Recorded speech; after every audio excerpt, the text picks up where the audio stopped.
Estamos nunha semana decisiva para o sector leiteiro a nivel europeo porque nesta semana vai haber reunións moi importantes para abordar a crise leiteira. A Coordenadora Europea Vía Campesina fixo un chamamento a todas as organizacións que a integran e que teñen produción leiteira para que fagan movilizacións para presionar os eurodiputados, as eurodiputadas, a Comisaria de Agricultura e as propias ministras e ministros para que haxa un cambio na política leiteira que cando menos tería que concretarse nunha reducción da cuota global europea de maneira que se equipare a produción ao consumo. Tería que concretarse tamén en precio mínimo que cubra os costes do traballo de produción, en manter o control público da produción e, digamos, que esas serían os eixos fundamentales dunha nova política leiteira. E que pasa? Cando nós empezamos naqueles primeiros anos, comprabas o litro de leite e chegou a cobrar 56 pesetas. Entonces, a ver, a valoración dos 0,22 céntimos que cobramos ahora, que eso, eu creo que aí xa chegaría para analizar toda a situación, que non hai moito máis que decir xa, non? Bueno, nos tiñamos convidado a participación en este debate de cales son as súas propostas, non? Para salvar desta crise, non? As explotacións galegas, non? Desta, bueno, pues desta situación na que vivimos, a todos os grupos políticos que teñen representación no Parlamento Europeo. Asistiu exclusivamente un representante do Bloque Nacionalista Galego, o seu portavoz nacional, Guillerme Vázquez, e nos pensamos que precisamente é unha cobardía, non? Ou un fuxir de enfrentarse aos problemas que a xente ten e, bueno, e que os propios gandeiros e gandeiros que estaban presentes, non, en este debate non puideran formularlle preguntas básicas para nós como que pensan a respecto de que se estableza un prezo mínimo ou que pensan a respecto, defender a respecto de que, bueno, pues de que haxe esa reducción e esa redistribución en Europa e siga habendo un control da produción. Se non veñen será porque algún medo teñen precisamente a responder diante directamente da xente, non? Que leva moitos anos, non? Difundíndose, non? O sector agrario non pode ser máis do 3% porque non é moderno. O outro non pode ser máis que tal porque non é moderno.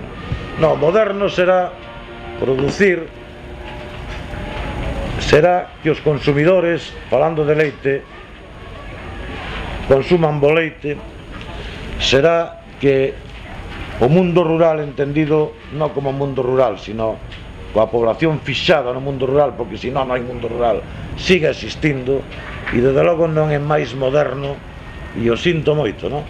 Vivir nunha aglomeración urbana, non é máis moderno, ni apelotonar a xente para que a man de obra lle resulte máis barata a non se sabe quen, non é máis moderno, non? Vamos ter actos durante toda a semana e o día 7 manifestarémonos con organizacións da Coordenadora de Organizacións Agrarias e Gandeiras da COAG en Cantabria para, bueno, pues presionar conxuntamente para que o Consello tome as decisións que compre tomar a nivel político para cambiar a política leiteira e para que se nos garantice que imos ter un precio para poder vivir. Esas movilizacións, non?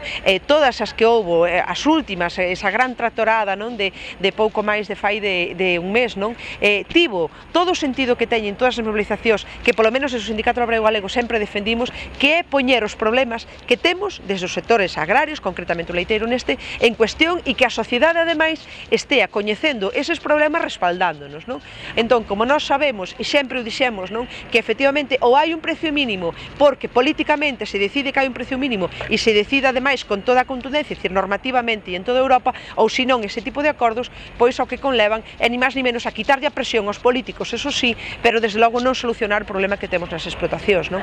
A día de hoxe, ao mellor conseguimos aguantar máis ou menos, non? Con dificultades, pero ao mellor un pouco debido a que o ano pasado pois foi un ano de precios que, bueno, non foi tan difícil como deste ano. Ahora que seguimos nesta situación, a finales de ano xa volveremos a falar e desde logo para o ano que ven non é sostivo.